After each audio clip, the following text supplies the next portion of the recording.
আজ আমরা এমন একটা বিষয় নিয়ে কথা বলবো যা আমাদের সমাজের প্রতিটি ঘরে ঘরে আজ এক বড় সমস্যা হয়ে দাঁড়িয়েছে। কিন্তু এই বিষয়ে আমরা খুব একটা মুখ খুলে কথা বলি না। আচ্ছা, একটা দৃশ্য কল্পনা করুন তো। ধরুন আপনি আপনার ড্রয়িং রুমে বসে আছেন। আপনার সামনে দামি সোফা আছে, টিভিতে খবর চলছে, ফ্রিজে ভালো ভালো খাবার আছে, কিন্তু আপনার মনে হচ্ছে পুরো বাড়িটা যেন খা খা করছে।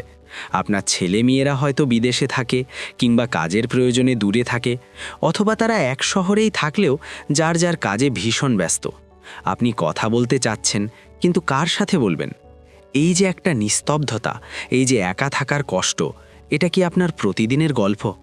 আজকের ভিডিওটা শুধুমাত্র আপনাদের জন্য, যারা জীবনের 60টি বসন্ত পার করে ফেলেছেন, যাদের শরীরে হয়তো আগের মতো জোর নেই, কিন্তু মনে এখনও অনেক ভালোবাসা আর কথা জমে আছে। আজ আমরা 5টি আধুনিক এবং খুব সহজ উপায় নিয়ে আলোচনা করব, যা আপনার এই একাকিত্বকে আনন্দ আর সজীবতায় বদলে দেবে। ভিডিওর শেষে আমি আপনাদের এমন একটি গোপন টিপস দেব, যেটা আপনার জীবনের দৃষ্টিভঙ্গি পুরোপুরি বদলে দেবে, এবং আপনি নিজেকে আবার 20 বছরের তরুণের মতো চনমনে অনুভব করবেন। তাই ভিডিওটি একদম শেষ পর্যন্ত দেখতে হবে। আচ্ছা, আপনার কি কখনো মনে হয় যে আপনার সারাদিনের কথাগুলো শোনার মতো কেউ নেই? আপনি কি প্রতিদিন সকালে উঠে ভাবেন, আজকের দিনটা আমি কিভাবে কাটাবো? আপনার মনের সেই অনুভূতির কথা আমাদের কমেন্টে লিখে জানান। আপনাদের প্রতিটি কমেন্ট আমি নিজে পড়ব, লজ্জা করবেন না, আমরা সবাই একটা পরিবারের মতো। আমাদের আজকের আলোচনার মূল বিষয়গুলো হলো: 1. প্রযুক্তির সঠিক ব্যবহার। ফেসবুক বা ইউটিউব নয়, তার চেয়েও বেশি কিছু। 2. মনের আনন্দের জন্য ছোট ছোট সৃজনশীল কাজ। 3. সামাজিক যোগাযোগ বাড়ানো এবং ধর্মীয় বা সামাজিক কাজে যুক্ত হওয়া। 4. নতুন কিছু শেখা। শিখতে কি কোনো বয়স লাগে? 5. শরীর ও মনের যত্ন নিয়ে একটি সক্রিয় রুটিন তৈরি করা। চলুন আমরা মূল আলোচনায় যাই। 1. প্রযুক্তির সাথে বন্ধুত্ব, আপনার ডিজিটাল জানালা।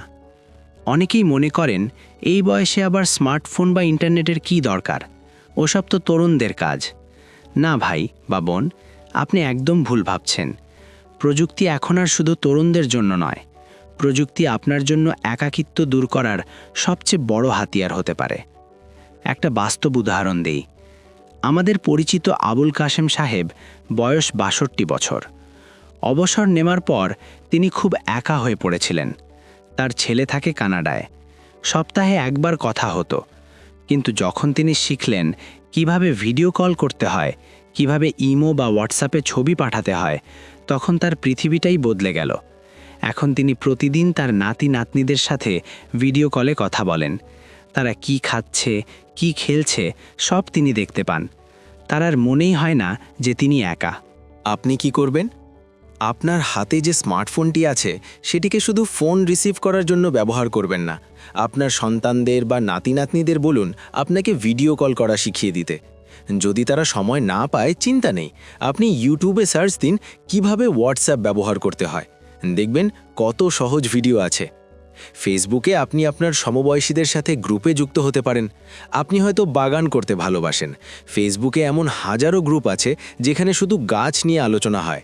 সেখানে আপনার গাছের ছবি দিন, অন্যেরটা দেখুন, দেখবেন কথা বলার মানুষের অভাব হবে না।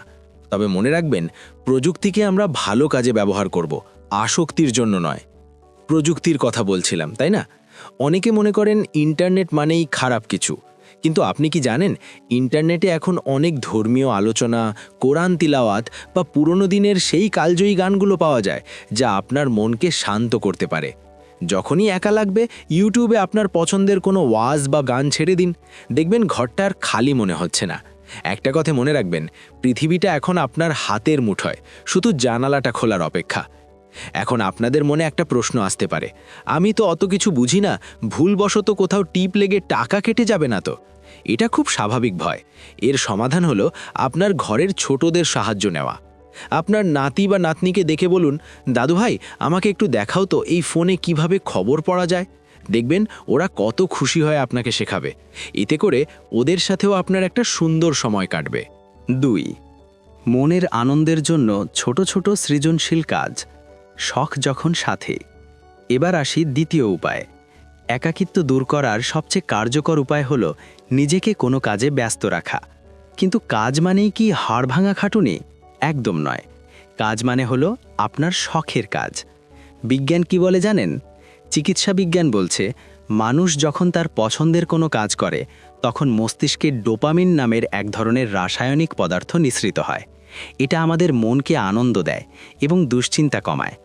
বয়সের সাথে সাথে আমাদের স্মৃতিশক্তি কিছুটা কমে যায়, কিন্তু সৃজনশীল কাজ করলে আমাদের মস্তিষ্ক সচল থাকে। একটি বাস্তব গল্প শুনুন। আমাদের এলাকার রাবেয়া খালার কথা বলি। বয়স 65 পার হয়েছে। স্বামী মারা যাওয়ার পর তিনি খুব একা হয়ে যান। সারাটা দিন জানালার পাশে বসে থাকতেন। একদিন তিনি ভাবলেন, আগে তো খুব সুন্দর নকশি কাঁথা সেলাই করতেন, এখন কেন করেন না? তিনি আবার সুঁই সুতো হাতে নিলেন। এখন তিনি শুধু নিজের জন্যই নয়, এলাকার ছোট বাচ্চাদের জন্য ছোট ছোট জামা আর টুপি বানান। মজার ব্যাপার হলো এখন তার বাড়িতে সব সময় কেউ না কেউ থাকে। কেউ জামা নিতে আসছে, কেউ নতুন ডিজাইন শিখতে আসছে। তার ঘর এখন হাসিতে ভরা। আপনি কি করতে পারেন? আপনার কি একসময় বাগান করার শখ ছিল? এখন হয়তো বড় বাগান করার ক্ষমতা নেই, কিন্তু বারান্দায় বা জানালার পাশে কয়েকটা টবে মরিচ গাছ, ধনেপাতা বা ফুলের গাছ তো লাগাতে পারেন। প্রতিদিন সকালে গাছে পানি দেওয়া, নতুন কুড়ি আসা দেখা, এই আনন্দ আপনাকে একাকিত্ব ভুলিয়ে দেবে। অথবা আপনি যদি রান্না করতে ভালোবাসেন, তবে নতুন কোনো রেসিপি চেষ্টা করুন। নাতি নাতনিদের জন্য বিশেষ কিছু রান্না করুন। যদি আপনার লিখতে ভালো লাগে, তবে আপনার জীবনের অভিজ্ঞতার কথা একটা ডায়েরিতে লিখে রাখুন। বিশ্বাস করুন, আপনার এই লেখাগুলো আপনার পরবর্তী প্রজন্মের কাছে অমূল্য সম্পদ হয়ে থাকবে। আচ্ছা, আপনাদের কার কোন কাজটা করতে সবচেয়ে ভালো লাগে? কেউ কি আছেন যিনি এখনও বাগান করেন বা সেলাই করেন? আমাদের কমেন্টে জানান তো। আপনাদের শখের কথা শুনলে অন্যরাও অনুপ্রাণিত হবে। 3. সামাজিক যোগাযোগ বাড়ানো। একলা চলো নীতি ত্যাগ করুন। আমাদের বড় একটা সমস্যা হলো বয়স হয়ে গেলে আমরা ভাবি আমার এখন আর বাইরে যাওয়ার দরকার কি, বাড়িতেই তো ভালো আছি। এই চিন্তাটা থেকেই একাকিত্বের জন্ম হয়। মানুষ সামাজিক জীব, আমাদের অন্যের সাথে কথা বলতে হয়, হাসতে হয়। আমরা এখনকার আধুনিক যুগে দেখি সবাই সবার ঘরে বন্দি, কিন্তু আমাদের তো সেই পুরনো দিনগুলো মনে আছে যখন বিকেলে পাড়ার মোড়ে আড্ডা হতো। সেই অভ্যাসটা আবার ফিরিয়ে আনতে হবে। কিভাবে শুরু করবেন? প্রথমেই ধর্মীয় উপাসনালয় হতে পারে আপনার মিলনস্থল। মসজিদে বা মন্দিরে শুধু ইবাদতের জন্য নয়, একটু আগে ভাগে যান। সেখানে গিয়ে অন্যদের সাথে কুশল বিনিময় করুন। কেমন আছেন ভাই? শরীরের অবস্থা কি? এই ছোট ছোট কথাগুলোই অনেক বড় সম্পর্কের জন্ম দেয়। এছাড়া আপনার এলাকায় যদি কোনো বয়োজ্যেষ্ঠদের ক্লাব বা সমিতি থাকে, সেখানে যুক্ত হন। যদি না থাকে, তবে আপনি নিজেই আপনার সমবয়সী 2-3 জন বন্ধু মিলে একটা গ্রুপ তৈরি করুন। প্রতিদিন বিকেলে বা সপ্তাহে একদিন কোনো একটা পার্কে বা কারো বারান্দায় বসে চা খান আর পুরনো দিনের গল্প করুন। দেখবেন মনের ওপর থেকে একটা বিশাল পাথর নেমে গেছে। আমরা সামাজিক যোগাযোগের কথা বলছিলাম। এখানে একটা দারুণ কাজ আপনি করতে পারেন, তা হলো স্বেচ্ছাসেবী হওয়া। ভাবছেন এই বয়সে আবার ভলেন্টিয়ারিং কি? শুনুন তবে, আপনার যে সারা জীবনের অভিজ্ঞতা, সেটা এই সমাজের বড় সম্পদ। আপনি আপনার এলাকার ছোট বাচ্চাদের কুরআন শিক্ষা দিতে পারেন, অথবা বিকেলে তাদের নিয়ে বসে নীতি গল্প শোনাতে পারেন। বিজ্ঞান বলে যখন আমরা অন্যকে সাহায্য করি তখন আমাদের শরীরে অক্সিটোসিন হরমোন বাড়ে, যাকে বলা হয় লাভ হরমোন। এটা আমাদের একাকিত্ব আর বিষণ্ণতা নিমেষেই কমিয়ে দেয়। তাই নিজেকে ঘরের কোণে গুটিয়ে না রেখে সমাজের জন্য বিলিয়ে দিন। দেখবেন আপনার চারপাশটা কত চনমনে হয়ে উঠেছে। 4. নতুন কিছু শেখা। বয়সের সাথে শেখার কোনো সম্পর্ক নেই। আমাদের সমাজে একটা ভুল ধারণা আছে, আমার তো চুল পেকে গেছে, এখন আর নতুন করে কি শিখব। বড় ভুল কথা। জ্ঞান অর্জনের কোনো বয়স নেই। আর আধুনিক বিজ্ঞান বলছে আপনি যত বেশি নতুন কিছু শিখবেন, আপনার মস্তিষ্ক তত বেশি সচল থাকবে। একে বলা হয় নিউরোপ্লাস্টিসিটি। অর্থাৎ আমরা যখন নতুন কিছু শিখি, আমাদের মস্তিষ্কে নতুন নতুন সংযোগ তৈরি হয়, যা আমাদের স্মৃতিভ্রম বা অ্যালজাইমার্স রোগ থেকে দূরে রাখে। একটি অনুপ্রেরণামূলক ঘটনা। আমাদের পাশের বাড়ির মতিন চাচার কথা বলি। বয়স 67 বছর। হঠাৎ একদিন তিনি ঠিক করলেন তিনি অনলাইনে রান্না শিখবেন। ইউটিউব দেখে তিনি নতুন নতুন নাস্তা বানানো শুরু করলেন। শুরুতে পুড়িয়ে ফেলতেন, লবণ হতো না, কিন্তু তিনি হাল ছাড়েননি। এখন তিনি এত দারুণ পিঠা বানাতে পারেন যে পাড়ার মানুষ তার হাতের রান্নার ভক্ত। এই যে একটা নতুন দক্ষতা তিনি অর্জন করলেন, এতে তার আত্মবিশ্বাস যেমন বেড়েছে, তেমনি একাকিত্বেও পালিয়েছে। আপনি কি শিখতে পারেন? 1. নতুন ভাষা। ধরুন আপনার সন্তান বা নাতি-নাতনিরা ইংরেজিতে কথা বলে। আপনি দিনে 5টি করে নতুন ইংরেজি শব্দ শিখুন, তাদের সাথে সেটা ব্যবহার করুন। দেখবেন তারা কতটা অবাক আর খুশি হয়। 2. পবিত্র কোরআন বা ধর্মগ্রন্থ পাঠ। আপনি যদি আগে থেকে জেনে থাকেন, তবে তার অর্থ বা তাফসির নতুন করে শিখুন। এটা মনের গভীরে এক অদ্ভুত প্রশান্তি এনে দেয়। 3. Smartphone app. আপনি কি জানেন ইউটিউবে কত চমৎকার সব জিনিস শেখানো হয়? মাটির কাজ, ঘর সাজানো, এমনকি ছোটোখাটো মেরামতের কাজও আপনি শিখতে পারেন। আপনাদের কাছে আমার প্রশ্ন, এমন কোনো কাজ কি আছে যা আপনার ছোটবেলায় করার খুব ইচ্ছে ছিল কিন্তু সময়ের অভাবে করতে পারেননি? গান শেখা, ছবি আঁকা কিংবা নতুন কোনো ভাষা? এখনই সময়। আমাদের কমেন্টে জানান আপনি নতুন কি শিখতে চান। মনে রাখবেন, শেখার শুরুটা আজ থেকেই হতে পারে। 5. শরীর ও মনের যত্ন। একটি সক্রিয় রুটিন। আমরা অনেক সময় ভাবি, বয়স হয়েছে তো কি হয়েছে, সারাদিন শুয়ে বসেই তো কাটবে। কিন্তু আপনি যদি শারীরিকভাবে অলস হয়ে যান, তবে মনও অলসে হয়ে যাবে। আর অলসে মনেই একাকিত্ব আর দুশ্চিন্তা বাসা বাঁধে। একটি নিয়ম মেনে চলা কেন জরুরি? সকাল থেকে রাত পর্যন্ত আপনার যদি একটা নির্দিষ্ট রুটিন থাকে, তবে আপনার মস্তিষ্ক ব্যস্ত থাকবে। সকালে ঘুম থেকে উঠে ফজরের নামাজ পড়ে কিছুক্ষণ হাঁটাহাঁটি করা আপনার সারাদিনের শক্তির উৎস হতে পারে। ব্যায়াম মানেই জিম নয়। আপনার জন্য ভারী ব্যায়ামের প্রয়োজন নেই। বিশেষজ্ঞ চিকিৎসকরা বলেন, প্রতিদিন অন্তত 20 থেকে 30 মিনিট হাঁটাহাঁটি করা প্রবীণদের জন্য সবচেয়ে ভালো ব্যায়াম। এতে রক্ত সঞ্চালন বাড়ে এবং মন ভালো থাকে। যদি বাইরে যাওয়ার সুযোগ না থাকে, তবে ঘরের ভেতরেই হালকা স্ট্রেচিং বা যোগ ব্যায়াম করতে পারেন। এর পাশাপাশি খাবারের দিকে নজর দিন। পুষ্টিকর খাবার আর পর্যাপ্ত পানি আপনার মেজাজকে খিটখিটে হাওয়া থেকে বাঁচাবে। কারণ শরীর ভালো থাকলে মনও ভালো থাকে। আমরা রুটিন বা নিয়মের কথা বলছিলাম। অনেকে হয়তো ভাবছেন, সারা জীবন তো ঘড়ি ধরেই চললাম, চাকরিতে গেলাম, ব্যবসা সামলালাম, এখন এই বয়সে এসে আবার রুটিন কেন? ভাই ও বোনেরা, রুটিন মানে কিন্তু জেলখানা নয়। রুটিন হলো আপনার মনের মালিকানা নিজের হাতে রাখা। যখন আপনার সামনে কোনো পরিকল্পনা থাকে না, তখন শয়তান বা নেতিবাচক চিন্তা আপনার মাথায় বাসা বাঁধে। চিকিৎসা বিজ্ঞানে এটাকে বলা হয় কগনিটিভ ডিক্লাইন বা চিন্তা শক্তির ক্ষয়। রুটিন থাকলে আপনার মস্তিষ্ক জানে তাকে এখন কি করতে হবে। আসুন একটি আদর্শ দিনের রুটিন কল্পনা করি। সকালটা শুরু হোক একটু আগে। ফজরের নামাজ বা ভোরের প্রার্থনা সেরে ঘরের জানালার পর্দাগুলো টেনে দিন। সূর্যরশ্মি আপনার ঘরে আসতে দিন। বিজ্ঞান বলছে, ভোরের আলো বা ভিটামিন ডি আমাদের মন ভালো রাখতে সাহায্য করে। এরপর অন্তত 15 মিনিট হাঁটুন। সেটা বারান্দায় হতে পারে বা বাড়ির সামনের রাস্তায়। হাঁটার সময় জোরে জোরে শ্বাস নিন। মনে মনে ভাবুন, প্রতিটি নিঃশ্বাসের সাথে আপনি শক্তি নিচ্ছেন। সকালের নাস্তার পর অন্তত 1 ঘন্টা রাখুন খবরের কাগজ পড়া বা রেডিও টিভিতে সংবাদ শোনার জন্য। নিজেকে দুনিয়ার সাথে যুক্ত রাখুন। এরপর দুপুর পর্যন্ত সময়টা রাখুন আপনার শখের কাজের জন্য, যেটা আমরা আগে আলোচনা করেছি, বাগান করা, সেলাই করা বা নতুন কিছু শেখা। দুপুরের খাবারের পর একটু বিশ্রাম নিন, কিন্তু খেয়াল রাখবেন দুপুরবেলার ঘুম যেন খুব লম্বা না হয়। আধ ঘন্টা থেকে 45 মিনিট যথেষ্ট, কারণ দুপুরে বেশি ঘুমোলে রাতে ঘুম আসতে চাইবে না, আর রাতের একাকিত্ব কিন্তু সবচেয়ে বেশি কষ্টদায়ক হয়। বিকেলের জাদুকরী সময়। বিকেলটা হলো সবচেয়ে গুরুত্বপূর্ণ। এই সময়ই সবচেয়ে বেশি একলা লাগে। এই সময়টা ঘরে বসে থাকবেন না, বের হয়ে যান, পার্কে যান, পরিচিত কারো সাথে দেখা করুন। যদি বের হতে না পারেন, তবে ফোনে কাউকে কল দিন, পুরনো কোনো বন্ধুর সাথে আড্ডা দিন। একটি প্রশ্ন আপনাদের কাছে, আপনারা কি রাতের বেলা ঘুমানোর আগে সারাদিনের ভালো কাজগুলো মনে করেন? আজ থেকে একটা অভ্যাস শুরু করুন। রাতে ঘুমানোর আগে অন্তত 3টি জিনিসের কথা ভাবুন, যেগুলোর জন্য আপনি সৃষ্টিকর্তার কাছে কৃতজ্ঞ। হতে পারে তা হলো, আজকের দুপুরের খাবারটা খুব স্বাদ ছিল, কিংবা আজ আপনার নাতি আপনাকে ফোন করেছিল। এই কৃতজ্ঞতা বোধ আপনার মনের সব অন্ধকার দূর করে দেবে। একাকিত্ব এবং বিষণ্ণতার বিজ্ঞানসম্মত পার্থক্য।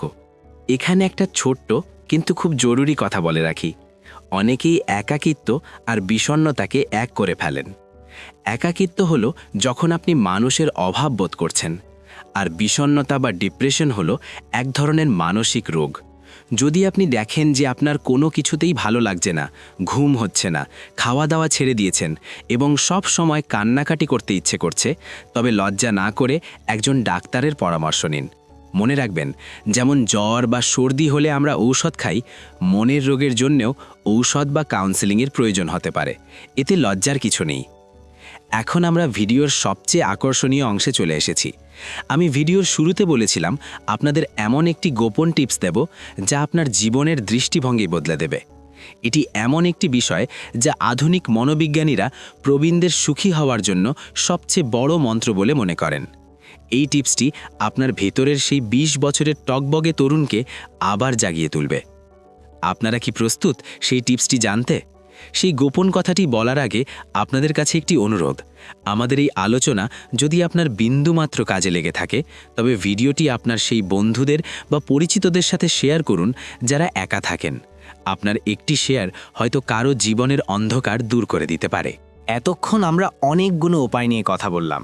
প্রযুক্তি ব্যবহার করা, শখের কাজ করা, মানুষের সাথে মেলামেশা, নতুন কিছু শেখা এবং নিজের শরীরের যত্ন নেওয়া। কিন্তু অনেক সময় দেখা যায় সব করার পরেও মনের কোণে কোথাও একটা শূন্যতা রয়েই যায়।